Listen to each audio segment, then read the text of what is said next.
नमस्कार, जय शिवराय मित्रांनो. कसे आहात तुम्ही सर्वजण? स्वागत आहे तुमचं माझ्या मिनी ब्लॉगमध्ये. तर आज आहे मिनी ब्लॉगचा डे 5. तर आज आम्ही भेटायला आलो होतो आमच्या भावाला. आम्ही घेतलं त्याला, बोलून पण घेतलं, भेटून पण घेतलं आणि बांड्या पण केल्या तिथं. तर त्यानंतर डायरेक्ट निघालो आम्ही ऑफिसवर जायसाठी. त्यानंतर पोहोचलो बा ऑफिसवरती. तर ऑफिसवर आधीच आपले पोट्टे येऊन बसलेले होते इथं. बसलेले होते आधीच, त्यांना ऑफिस ओपन करून ठेवलं होतं. त्यानंतर झाले होते केस खराब. म्हणलं या आरशात पाहा, म्हणलं बा केस बिस बराबर करा होतं. कायचं ते आरसा होता, हेंडूर बेंडूर काहीच दिसे नाही. त्यानंतर डायरेक्ट निघालो आम्ही साईटवर जाण्यासाठी.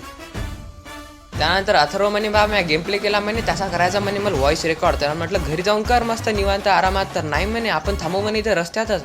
तर भावानं केली ना रस्त्यातच रेकॉर्डिंग. जोपर्यंत रेकॉर्डिंग होत नाही तोपर्यंत जायचंच नाही म्हणे साईटवर. त्याची रेकॉर्डिंग झाल्यानंतर मग तर आलो आम्ही साईटवर चालू होतं. त्यानंतर अथर्व म्हणे या ट्यूबमध्ये पाणी टाकून कशी लेवल मोजता म्हणे इथं सांगा म्हणे. मग त्या काकानं सांगितलं. त्यानंतर झालं इथलं काम बघून. त्यानंतर डायरेक्ट निघालो आम्ही परत ऑफिसर. गाडीवर बसलो आणि केस केले सेट. तर केसाला आपले इग्नोर करा, आपले केस आहेत पहिले एकदम मॅगी वाणी. त्यानंतर अथर्व म्हणे एक शॉर्टकट आहे म्हणे बा, शॉर्टकटवर जाऊ म्हणे. नांदात टाकली ना भाऊनं बांधलेलं गाडी. बांधलेला होता चिखल, चांगला रस्ता सोडून भाऊनं टाकली चिखलातूनच गाडी. आता काय ब्लॉग मध्ये एवढंच. तर पार्ट 2 आलेला आहे, प्लीज चेक करा आपल्या चॅनलवर जाऊन.